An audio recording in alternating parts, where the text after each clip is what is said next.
ពីអ្នកម៉ែកូនថ្ងៃហ្នឹងសុំធ្វើជានារីរឹងមាំយកកូនទៅចាក់វ៉ាក់សាំងនៅស្រុកចិនម្នាក់ឯងម្ដងដល់ថ្ងៃចាក់វ៉ាក់សាំងលើកហ្នឹងប៉ាប៉ាអត់នៅផ្ទះទេហើយម៉ែនេះសុំធ្វើជានារីរឹងមាំហើយងើបពីដេកព្រឹបព្រលឹមឡើងមករៀបចំឲ្យកូនហើយបានរៀបចំខ្លួនឯងរៀបចំឲ្យអស់ហ្នឹងគឺថាដាក់កូនស្ពាយដើម្បីជិះម៉ូតូអកុយទៅទៀតហើយនឹងម៉ែក្មេងខ្ញុំគាត់ទៅផ្សារដែរប៉ុន្តែគាត់ទៅតាំងពីព្រឹកព្រលឹមខ្ញុំពីអ្នកម៉ែកូននេះឡើងម៉ោង8ហើយបានងើបឡើងរៀបចំបញ្ញាដើម្បីយកកូនទៅចាក់វ៉ាក់សាំងមុនចេញទៅហ្នឹងម៉ែក្មេងផ្ដាំមកចាក់សោផ្ទះផងចាក់សោផ្ទះហើយអីហើយហ្នឹងគឺថាចេញដំណើរទៅមកថ្ងៃហ្នឹងងើបព្រឹកព្រលឹមឡើងមកគឺថាអត់មានភ្លៀងតែមេឃវិញសតុំអីចឹងទៅពេលមេឃសតុំអញ្ចឹងក្តៅមិនក្តៅត្រជាក់មិនត្រជាក់អញ្ចឹងស្រួលម្យ៉ាងដែរគាត់ថាអត់ស្រួលត្រង់ថាសតុំចុះសតុំឡើងនឹងដាក់មកមរាវបដ របងភ្លៀងនេះអត់មានប្រាប់ពេលវេលាយើងមុនទេមករាវមកថ្ងៃនេះពីអ្នកម៉ែកូនម៉ែអោក្រហមកូនមុខក្រហមមកឈុតមកម៉ូតូតាមផ្លូវកូនស្រីខ្ញុំនេះគេលេងលេវអោម៉ែរដងកូនស្រីខ្ញុំម៉ោង9ម៉ោង10អីបានងើបដល់ពេលថ្ងៃនេះមានណាម៉ែងើបឡើងនឹងដាស់ឲ្យងើបមកបញ្ញាប់ទៅចាក់វ៉ាក់សាំងខ្លាចទៅអត់ទាន់ម៉ោង11ហ្នឹងគេសម្រាប់ពេទ្យសុកនេះម៉ោង11សម្រាប់ម៉ោង3បានធ្វើការវិញហើយខ្ញុំខ្លាចម៉ោង3ល្ងាចហ្នឹងវាអាចនឹងភ្លៀងអីចឹងទៅខំដាស់កូនពីព្រលឹមមកមានណាជីបានពាក់កណ្ដាលផ្លើមផ្លេតកូនដេកលក់ត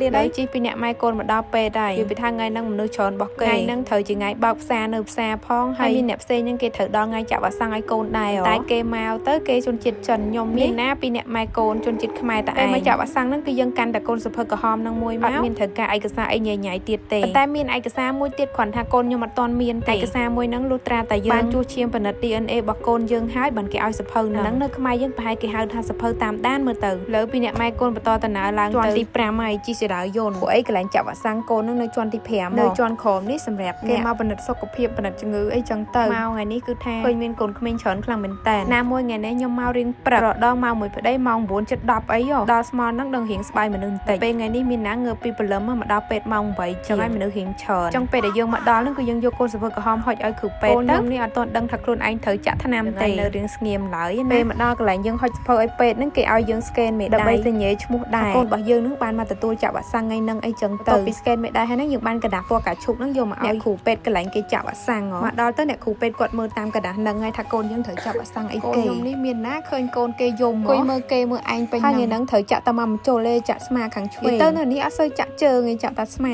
ពីអ្នកគ្រូពេទ្យគាត់មើលកដាស់មើលអីហើយហ្នឹងគាត់ហុចសភៅក្រហមហ្នឹងមកឲ្យយើងវិញគាត់ទៅលាយថ្នាំដើម្បីចាក់ហើយខ្ញុំនេះប្រឡប់កូនផ្លេតដាក់កាមេរ៉ាកូនមើលរូបខ្លួនឯងព្រោះអីកូនខ្ញុំចូលចិត្តឆ្លុកកញ្ចក់ខ្លាំងមែនតើដល់ពេលវេលាឈឺសាច់ហើយពេលដំបូងអ្នកគ្រូពេទ្យអាចចឹងឡើងហ្នឹងអត់យំទេចាក់ក៏អញ្ចឹងដែរកំពុងចាក់ហ្នឹងអត់យំទេតពេលចាក់ចិត្តហើយបានយំតែអូនយំអត់យូរទេអូនយំតែមួយផ្លេតបាត់យំហើយមានណាម៉ាក់លួងប្រឡប់តាមផ្លេតទៅឈប់យំមកហើយមានកូនក្មេងគាត់មកអឺតមើលដែរឲ្យលឺសលេងក្មេងតែដោយសារកូនស្រីខ្ញុំស្រួលដែរលួងតាមផ្លេតទៅគេបាត់យំហើយយំអត់មានចេញទឹកភ្នែកទេណាបើលើកមុនមួយប៉ាគេអត់យំទេប៉ុន្តែយំខ្លាចពេទ្យពេលសារនេះអត់យំខ្លាចពេទ្យទេប៉ុន្តែខ្លាចមកចូលចាក់ឈឺទឹកមុខគាត់ឡើងគួរឲ្យអាណិតគេឡើងពេទ្យតែអូនយំតាមផ្លេតនឹងឯងបន្ទាប់ពីចាក់ហើយហ្នឹងគឺយើងត្រូវអង្គុយចាំមួយផ្លេតចាំមើលថាកូនយើងហ្នឹងមានចេញឈាមតាមមកចូលនឹងមកវិញអត់ពេលអត់មានទេខ្ញុំយកកូនខ្ញុំទៅថ្លឹងគីឡូមកផ្លេតហើយអូនអត់សូវឡើងគីឡូទេប៉ុន្តែអូនដកកម្ពស់បន្ទាប់ពីថ្លឹងគីឡូហើយអីហើយហ្នឹងគឺថានាំគ្នាពីអ្នកម៉ែកូនហ្នឹងចេញពីពេទ្យទៅផ្ទះវិញហើយពេលហ្នឹងអត់ទាន់បានទៅផ្ទះហើយទៅរកអីញ៉ាំសិនព្រោះអីងើបពីព្រលឹមឡើងមកហ្នឹងគឺថាអត់ទាន់បានញ៉ាំអីវីដេអូទៅញ៉ាំអីចាំវីដេអូក្រោយហើយកុំឲ្យវីដេអូនេះវែងពេក